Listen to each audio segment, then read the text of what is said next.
That was pretty bad, wasn't it? Huh? Great to be with you today. I left my teleprompter in the car, so this will probably be a little bit rambling, but that's what I got today.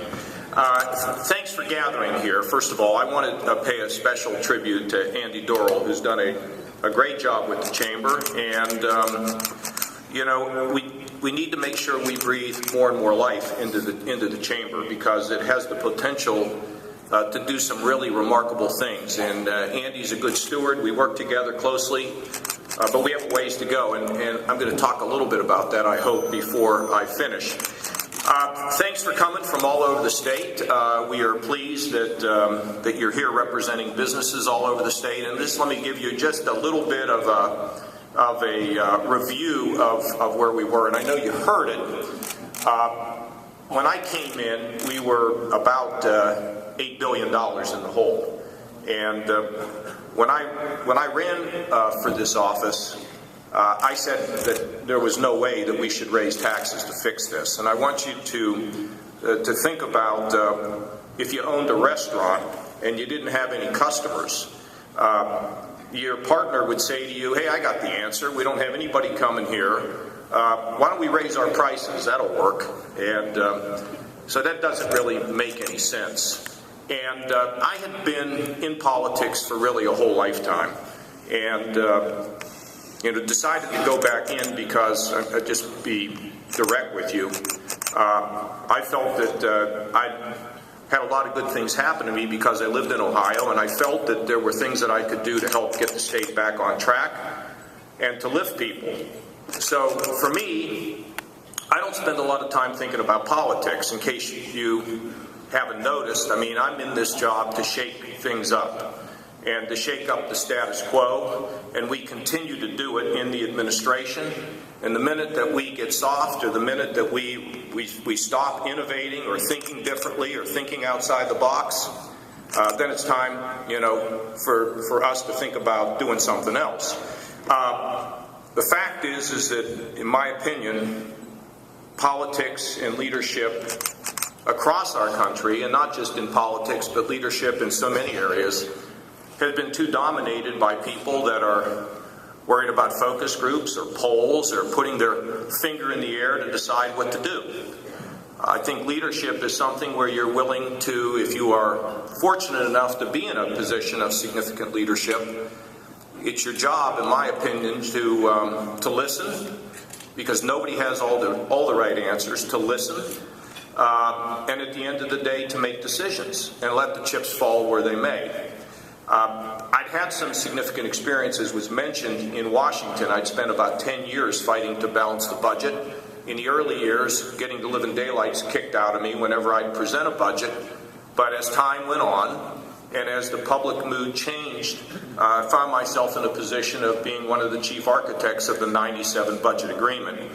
And when I left Washington in 2000, we had trillions of dollars worth of surpluses. The budget was balanced. We paid down the largest amount of the public debt in modern history. And think about our economy in the period of the late 90s into the 21st century. Things were really cooking. And what I learned by that is, it's nothing different than set priorities, and it's no different than what you do inside of your families. If you know you're going to have a little less income, you set your priorities and you manage it. If you don't do that and you ring up giant credit card bills, you know what the consequences of that are. And I'm sure many of you tell your children about the consequences of living beyond your means. So when I looked at the hole that we had, it didn't make any sense to me to raise taxes. In fact, I thought it made sense, if you have that restaurant and you don't have any customers, you ought to lower your prices, right? You ought not to raise them. You should lower your prices, and maybe even you change the menu. And that's precisely what we did. We got into the position of setting priorities. Some people didn't like our priorities. That's okay. That's what you argue about in public life. And at the same time, we cut taxes. And throughout the course of our administration, we have cut, I'm told today, $3 billion worth of taxes. And the last budget bill that we had the largest tax cut in America. And so you might say, why? Well, we can go back to the restaurant. I mean, if I lower prices and change the menu and give good service, I'm likely to get more customers. And so lowering costs really do matter. In addition, I'm a believer that we should run our country, our state, and our communities from the bottom up, not from the top down. And I believe that when people have more dollars in their pockets, then they are empowered to take care of their family, to participate more effectively in their community, and to basically, as an individual, to be in a stronger position to determine their own destiny and the own future of their own families. So that's why I really believe in tax cuts. It's not an ideological deal that we cut taxes.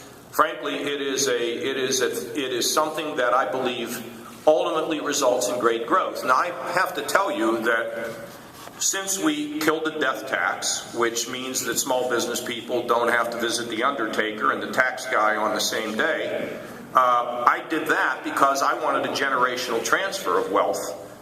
When dad or mom create a business, or if they create it together, and the time comes for them to retire or whatever, I want them, or upon their death, I want them to be able to transfer that business to the next generation, who I hope will build an even stronger business than what they inherited.